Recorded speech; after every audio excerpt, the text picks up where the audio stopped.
When the brain detects the signs of warning, and again, that's your brain, neuroception outside of your conscious control, or your mind, with consciously you're aware that something seems threatening or dangerous, our stress response system may react from the downstairs brain, children and adults. When we react from the downstairs, reactivity is coming from the red zone. That's when we're in hyperarousal of fight or flight to get our needs met. And needs can be function too, right? We need to get, avoid, or express. We need to feel safe, satisfied, or connected. We want the red sippy cup in order to meet our need to feel satisfied. We want to be the line leader to meet our need to feel satisfied. We want our car to work in order for our need to feel satisfied.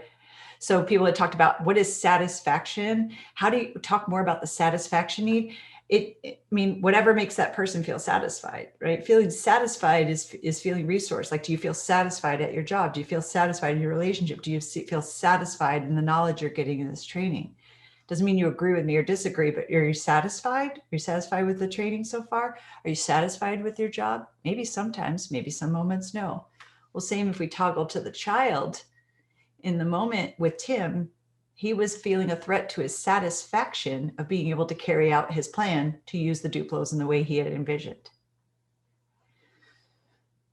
So when we feel a threat to anything, our safety, satisfaction, connection, our ability to get, avoid, or express, we may react from the red zone. Outside of our conscious control, immediately our brain reacts, or we also think, oh my gosh, danger, danger, danger. Or the blue zone, which is considered a state of hypoarousal. Hypo means less than, hyper means like extra active. Dissociation, freeze, or faint to get our needs met, surrender or collapse. Here's what we were talking about with Jennifer. This develops from a state into a trait over time. And this is where it gets dangerous. So we have these little tiny humans who will soon enough be adults. Like Teresa was saying, Jackie was saying earlier with her 18-month-old, it feels like it was like a minute, right? Well, in another minute, they're going to be 20.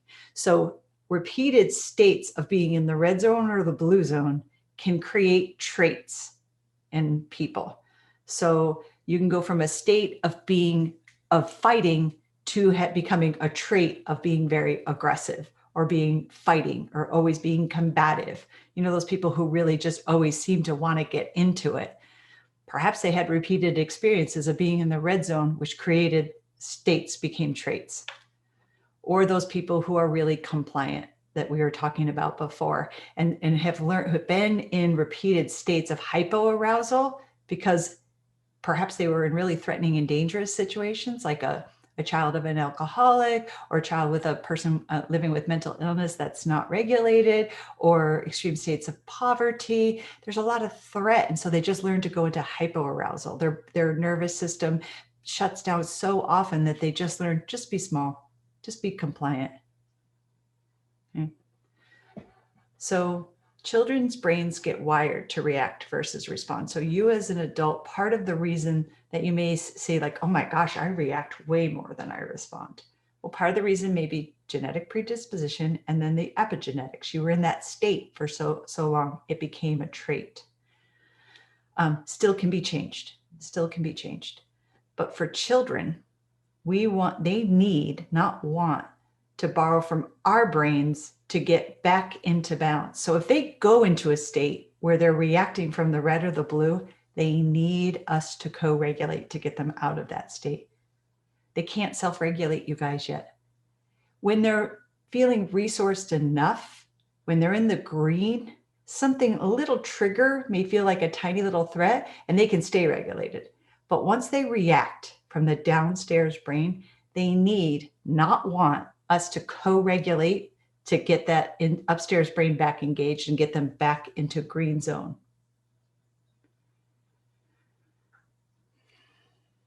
The problem is sometimes we're here too. We're in the downstairs.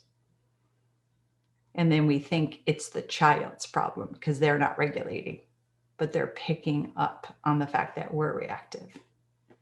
It can be hard. And then lots of time what happens if we're reactive and we're trying to co-regulate, that child's brain may go into blue zone and shut down, freeze, or even collapse into faint, because it's like, uh-oh, now it's really scary. Now they're really upset. And then mistakenly, time after time, I see adults think, well, that worked. I got really scary. I got really big. I got really loud, and they got quiet. Quiet isn't always good, you guys. Quiet can mean they're suffering.